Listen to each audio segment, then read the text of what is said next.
So in Asia today, you have pockets of black people. You have the Mani. You have in southern Thailand. You have a related group in northern Malaysia, sometimes called Sakai, S-E-K-A-I. You have the Andaman Islanders, and there are at least two groups. One group is called the Onge, O-N-G-E, or O-N-J-E, I think it's O-N-G-E, and another is called the Jawara, J-A-R-A-W-A. And then you have black populations in the Philippines, sometimes called Negritos, or Eta, or I think we should call them Acta, which just means the people. You have a tradition of a similar group in Taiwan. These are the diminutive Africoids. These are the small blacks, similar in many ways to the Twa, or so-called pygmies in Central Africa. These are very, very ancient people who left Africa perhaps 60, 70, maybe 100,000 years ago and became isolated. The Padang people, that's a group of people in Asia, and the women have these rings that they wear on their necks. That's identical to an African tribe of women in East Africa who wear the same type of rings on their necks. So this just shows that the African-Asian connection is still there. They still carry on some of the African cultures and traditions in certain parts of Asia. I once had a professor of mine working on my doctorate tell me that she went to Japan and they went into the mountains of Japan. Now this isn't a conscious woman by most definitions. But she couldn't wait to come back and tell me this. She said, Umar, I was in Japan. We went up into the spiritual temples of Japan, and we sat down in one of the temples waiting for the priest to come out and teach us a little bit about what they believe and what they stand for. She said, Umar, they walked out of the temples, and their skin was just as black as ours. They had gray afros because they were elders. Now, she said the phenotype looked like the modern Asian. But she said the skin was black and they had gray afros, hair standing up on top like Don King. And she said it totally overcame me. They sat down and they began to talk. And she said I couldn't believe these were black men. They were Japanese, but they were black men.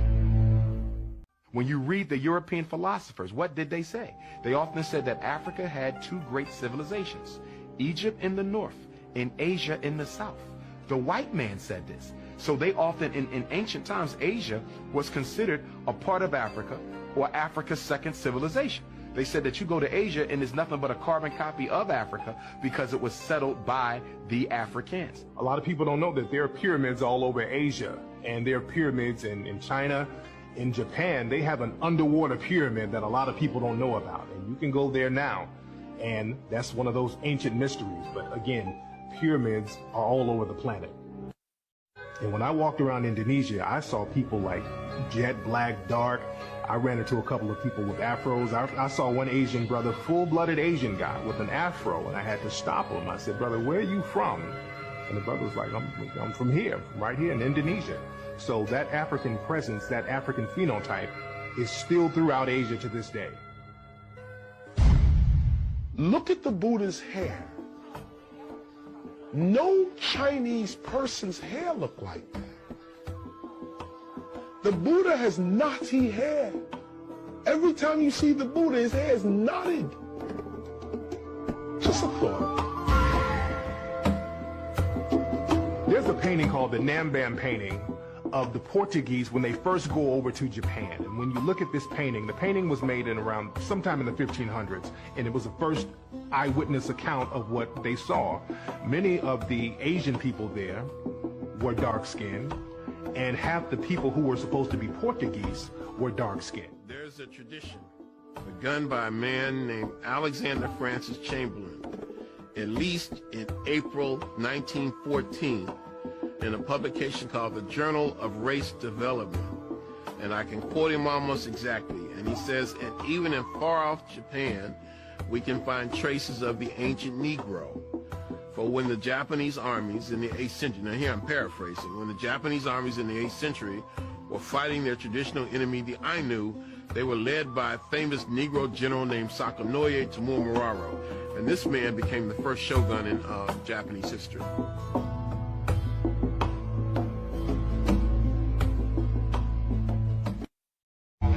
First of all, Australia itself is the world's second smallest continent, second only after Antarctica. It's the smallest inhabited continent. The name Australia means Great South Land. And the first people of Australia were the people we call Aboriginal Australians, commonly called black fellas.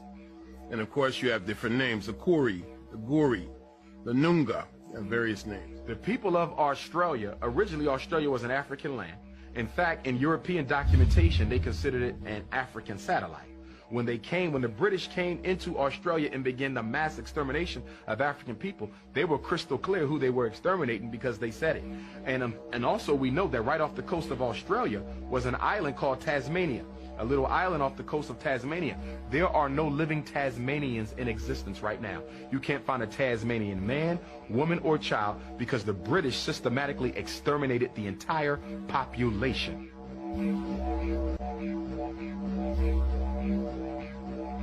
It wasn't until January 1967 that Aboriginal people in Australia were considered humans for the first time. In January 1967, there was a national referendum to decide Aboriginal Australians should have Australian citizenship. Up to that point, they were officially, and you can document this, classified as flora and fauna and plants and animals. You have three major island chains: North Pacific, West Pacific, and South Pacific. Melanesia, Polynesia, Micronesia.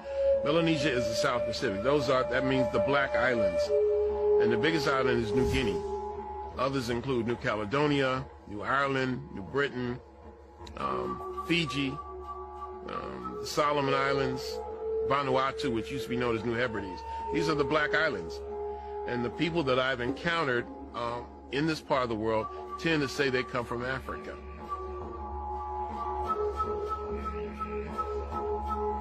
People tend to have very, very Africoid features: dark skin, tightly curled hair, large afros, we call them today. Many of them say they come from Africa, especially in Fiji. And also in Buka Island. I ask people, where do you come from? We come from Africa. And they're very matter-of-fact about it. Buka, B-U-K, means black skin.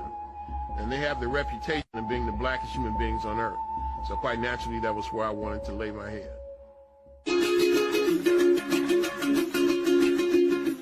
If you look at images of King Kamehameha, and I know you have, who is what might be considered the founder of Hawaii. It's like the founding father of Hawaii. Clearly Africa.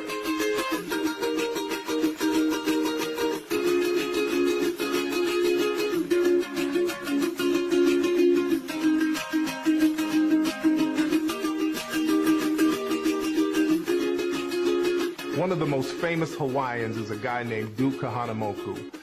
Duke was one of the forefathers of modern surfing, and they would use Duke to promote tourism in Hawaii.